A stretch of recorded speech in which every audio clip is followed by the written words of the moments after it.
Alors, je m'appelle Lucie et je vais vous parler de ma thèse qui concerne l'échographie en médecine générale que j'ai réalisée en supervision avec le docteur Baptiste Chauvin sur l'année 2023-2024 et qui parle de la création et de l'évaluation d'une formation à l'échographie pour les internes de médecine générale. On est parti du principe, et dans un contexte, que les internes et les étudiants en médecine de manière générale étaient insuffisamment formés à l'échographie et nous avons voulu créer une formation qui serait adaptée en tout cas pour une initiation et abordable du coup pour des internes n'ayant jamais pratiqué l'échographie à introduire éventuellement en phase SOC du DES de médecine générale ou pour la nouvelle 4e année éventuellement. Nous avons organisé cette formation sous format de 2 demi-journées avec 35 étudiants par demi-journée et nous leur avons proposé un programme pédagogique permettant d'étudier les reins, la vessie, l'aorte abdominale, ainsi que l'échographie veineuse 4 points. L'échographie 4 points, c'est une échographie qui est réalisée dans un contexte d'urgence afin d'éliminer, ou en tout cas de rechercher une thrombose veineuse profonde au niveau des membres inférieurs. Chaque session durait 4 heures et était majoritairement pratique, puisque sur ces 4 heures, ils pouvaient pratiquer au moins 3 heures.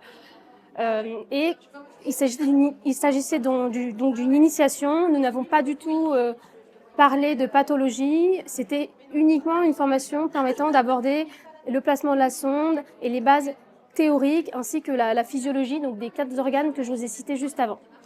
Nous avons contacté un prestataire, réservé une salle, et nous étions au total 4 médecins dispo et formés à réaliser cette formation auprès du coup des 2 groupes d'environ 15-20 étudiants par demi-journée. Au final, cette journée s'est déroulée début mai 2024, donc voilà, comme on peut le voir sur les petites photos qui permettent d'illustrer ça, au sein de la faculté de médecine de Rouen. Notre étude était une étude quantitative, descriptive, et elle a mis en avant finalement la prise en main de l'échographe et la visualisation des organes et ce qu'on a pu leur demander dans notre programme pédagogique était finalement assez rapidement acquis et comprise par les étudiants, puisque par rapport à notre manière de les évaluer, environ 75% de ce qu'on leur demandait de faire a été réussi, avec un taux d'échec de moins de 2%, taux d'échec qui signifiait que l'étudiant, même avec une aide de notre part, n'arrivait pas à réaliser ce qu'on lui demandait. Sur le plan qualitatif, ils étaient satisfaits, ils étaient très enjoués par ce genre de formation. C'était plutôt notre critère secondaire, mais on l'a quand même mis un petit peu en avant dans le poster. En conclusion, notre formation semble adaptée pour une initiation auprès des internes de médecine générale.